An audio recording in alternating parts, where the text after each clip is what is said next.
வணக்கம்.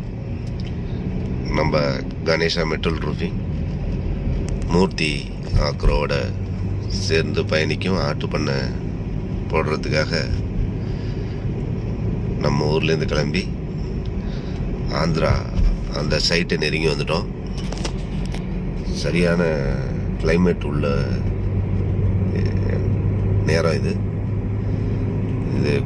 குறிப்பாக சொல்லணும்னா மூர்த்தி ஆக்ரோ கணேஷா மெட்டல் ரூஃபிங்கோட 100வது ஷெட்டு நம்ம போட போகிறது. இப்போ தனியாக ஷெட்டு, ஃப்ளோரிங் மட்டும், கிரில் ஒர்க் மட்டும் அப்படியெல்லாம் நிறையா செஞ்சுருக்கோம். ஆனால் டேன்கி ப்ராஜெக்டாக 100வது ஷெட்டு இப்போ நம்ம போட போகிறது.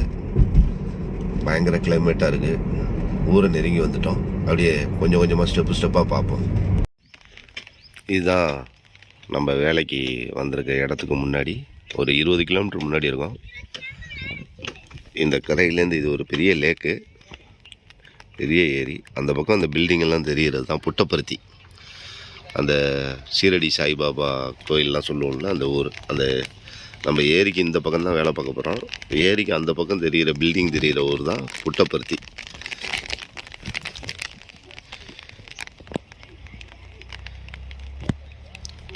இந்த ஏரி தான் நல்ல பெரிய ஏரி, பெரிய சமுத்திரம் மாதிரி தெரியும் ஏரி. இங்கே வந்து போட்டிங் எல்லாம் இருக்குது. போட்டிங்க்கு உள்ள டைமிங் இதெல்லாம் போட்டிருக்காங்க. இந்த ஸ்டெப்பில் தான் இறங்கி வரணும். அதான் நம்ம காரு. இங்கே வந்து ஒரு நினைவு தூண் மாதிரி ஒன்று வச்சுருக்காங்க. அது கொஞ்சம் சிதலம் அடைஞ்சிருக்கு. இங்கே வந்து போட்டிங் வச்சுருக்காங்க. அதுக்குள்ளே டைமிங் எல்லாம் எழுதியிருக்கு. இது ஒரு சின்ன போட்டு. இதுக்கு வந்து 150, ஒரு ஆளுக்கு வந்து 150. இந்த சின்ன போட்டு எடுத்துகிட்டு போகிறதுக்கு 2 பேர் போகலாம். அந்த பெரிய போட்டுக்கு ஒரு ஹெட்டுக்கு வந்து 125ன்னு சொல்கிறாங்க.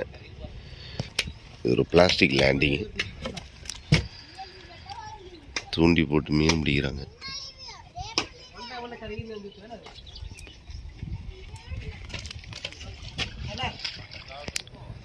ஓகே, இங்கேருந்து கிளம்பலாம்.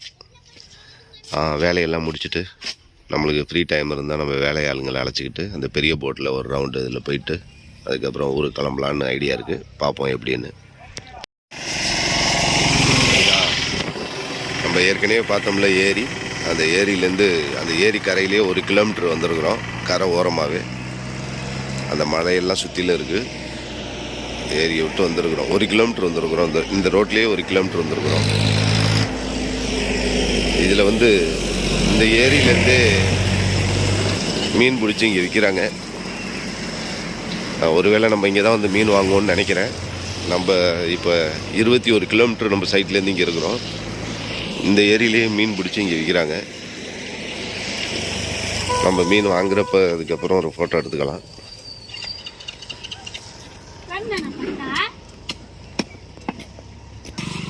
இந்த ஏரி மீனை வண்டியில் ஏற்றுறாங்க, பேக் பண்ணி ஐஸ் எல்லாம் வச்சு.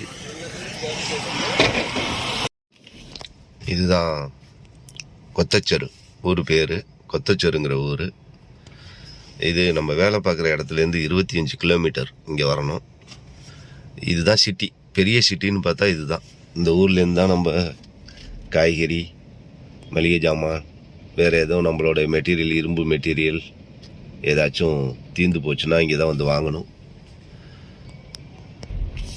ஏதோ உடம்பு சரியில்லைனா கூட ஹாஸ்பிட்டல்லாம் இங்கே தான் இருக்குது. இங்கே தான் வந்து காட்டணும். காய்கறி கடை, பழக்கடை எல்லாமே இருக்குது. இங்கே வந்து வியாழக்கிழமை சந்தைன்னு சொல்கிறாங்க. நம்ம இன்றைக்கி வியாழக்கிழமை கிடையாது. இருந்தாலும் இந்த ரோட்டு ஓரத்தில் தள்ளு வண்டியில் கடை இதெல்லாம் போட்டிருக்காங்க. பழமெல்லாம் விற்கிது. ஒரு 4 ரோடு மாதிரி இருக்குது. நம்ம எல்லாத்துக்கும் இந்த சிட்டிக்கு தான் வரணும். அம்மாவுக்கு வெத்தலை பாக்கு எல்லாம் வாங்குறதுனா இங்கே வந்து தான் வாங்கணும். நம்ம வேலை பார்க்குற அந்த ஊரை நெருங்கிட்டோம். ரொம்ப பக்கத்தில் வந்துட்டோம். சுற்றிலும் மலை தான். எனக்கு தெரிஞ்சு அந்த ஹைட்டாக தெரிகிற அந்த அங்கே ஒரு குன்று மாதிரி மலையாக தெரிகிற அந்த மேலே தான் நம்ம வேலை பார்க்க போகிறோம்னு நினைக்கிறேன். ஏன்னா மேப் அப்படி தான் காட்டுது. இந்த கிராமம்தான். இந்த கிராமத்தில் உள்ளவருக்கு தான் நம்ம வேலை பார்க்க வந்திருக்கிறோம். இது நம்ம அந்த ஏரி சொன்னல கொத்தச்செருங்கிற அந்த சிட்டிலேருந்து கரெக்டாக 25 கிலோமீட்டரில் இருக்குது. இப்போ லெஃப்டில் வந்து நம்ம திரும்பணும்.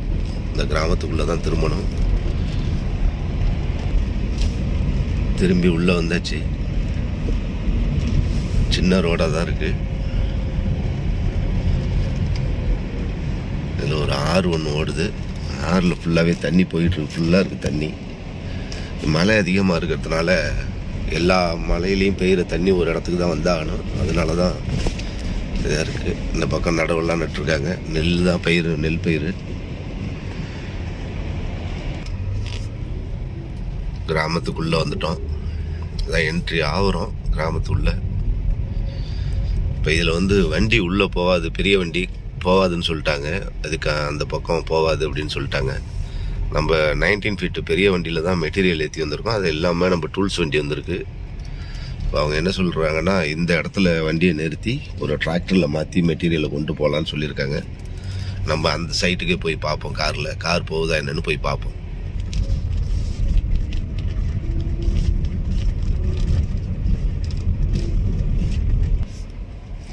இந்த இடத்துல தான் வண்டி திரும்பாதுன்ட்டாங்க. நம்ம டிரைவர் பார்த்துட்டு இதுக்குள்ளே திருப்ப முடியாதுன்ட்டார். பெரிய வண்டி திருப்புறது சிரமன்ட்டார். அதனால தான் வண்டி அங்கேயே நிறுத்திட்டாங்க. இது ரோடுமே கொஞ்சம் சரியில்லாமல் தான் இருக்குது.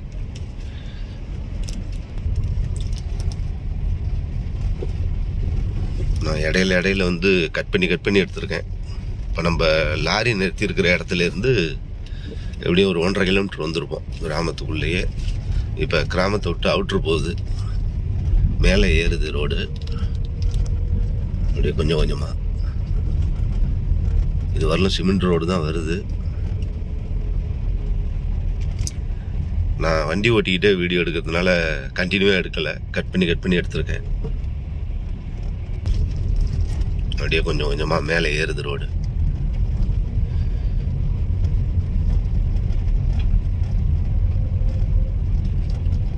இங்கே ஒரு தெரு ரைட் சைடில் இருக்குது. தெலுங்கில் எழுதியிருக்கு. ஆனால் டாக்டர் பிஆர்னு எழுதியிருக்கிறத பார்த்தா அம்பேத்கர் நகர்னு நினைக்கிறேன். இங்கிலீஷில் அந்த 2 எழுத்து தான் இருக்குது. அதை வச்சு டாக்டர் பிஆர்னாலே அம்பேத்கர் தான், அம்பேத்கர் நகர்னு நினைக்கிறேன். ரோடு வர ரொம்ப வீக்காக இருக்குது. அந்த மேலே ஒரு குன்று மாதிரி தெரியுது. அது மேலே தான் ஷெட்டு போடணும்னு நினைக்கிறேன். பார்ப்போம். ரொம்ப டேஞ்சரு, ரொம்ப குறுகலாக இருக்குது ரோடு. எதுக்கு ஒரு 2 வீலர் வருது, எப்படி மாற போகிறாங்கன்னு தெரில. 2 வீலர் மாறியாச்சு, ஒன்றும் பிரச்சனை இல்லை. 2 பக்கமும் கல் வச்சுருக்காங்க. கண்டிப்பாக இதில் லாரி அங்கேயே திரும்பாது. அப்படியே தாண்டி வந்திருந்தாலும் இங்கே சிரமம்தான். நம்ம காருக்கு சுகராக இருக்குது. இப்போ இதில் தான் ரைட்டில் போகணும். இதில் கார் போகிறது கொஞ்சம் சிரமம். ரொம்ப கல்லும் பாறையுமா இருக்குது. நான் அதனால் வண்டி ஓட்டிக்கிட்டே வீடியோ எடுக்க முடியாது. மேலே போயிட்டு சைட்டுக்கு போயிட்டு எப்படியாச்சும் வண்டி போக முடிஞ்ச வரலும் போயிட்டு அங்கேருந்து ஒரு வீடியோ போடுறேன். ஒரு வழியாக மேலே வந்தாச்சு, சைட்டுக்கு வந்தாச்சு. இங்கே எல்லாமே அப்படியே சின்ன சின்ன மலையாக இருக்குது. அப்படியே பக்கத்தில் நம்ம இந்த இடத்துல தான் ஷெட்டு போட போகிறோம். இந்த வேலி போட்டிருக்குது உள்ளே தான் ஒரு ஃபார்ம் போடுறாரு. அந்தண்டை இருக்கிறது எல்லாமே அவரோட இடம் தான். இந்த மலை மேலே எல்லாம் பில்லெல்லாம் போட்டு வச்சுருக்காரு. இப்போ தான் முளைச்சிருக்கு. நம்ம இந்த இடத்துல தான் ஷெட்டு போட போகிறோம்.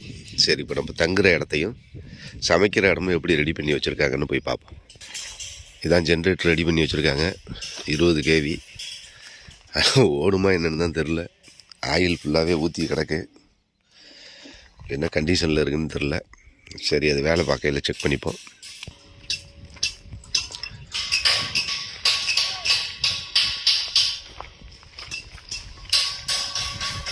இதான் சமைக்கிற இடம்.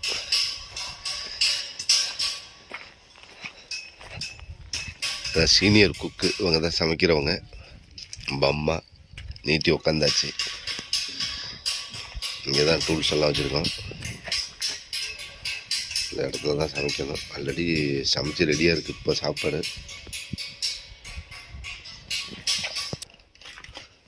தங்குற இடத்த போய் பார்ப்போம். வேலையாளுங்க தங்குற இடம் எப்படி இருக்குன்னு. தண்ணி போர்லேருந்து கொண்டாந்து இந்த டேங்கில் பிடிச்சி வச்சுருக்காங்க, அந்த ஓசை போட்டு. ஆளுங்க தங்குற இடம். கொண்டாந்து பேக்கெல்லாம் இங்கே வச்சுருப்பாங்கன்னு நினைக்கிறேன்.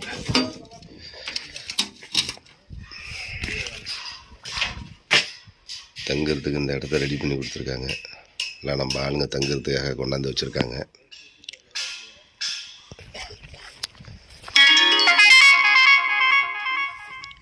இப்போ நம்ம கீழே அப்படியே ஸ்டெப்பாக கீழே போகுது. கீழே தெரிகிறது தான் நம்ம காட்டின அந்த கிராமம். இங்கே லாங்கில் தெரிகிறது அந்த கிராமத்துலேருந்து தான் நம்ம இங்கே வந்திருக்கோம். இப்போ நம்ம கொஞ்சம் அந்த கிராமத்தோட கொஞ்சம் மேலே ஒரு இதில் இருக்கோம். இப்போ ஸ்டெப்பாக வேலை நடந்ததை அப்படியே ஒரு வீடியோவாக எடுத்துருவோம். அதுக்கப்புறம் வீடியோ ஷெட்டெல்லாம் முடிஞ்சதுக்கப்புறம் ஒரு ஃபைனல் வீடியோ ஒன்று எடுப்போம்.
Yeah.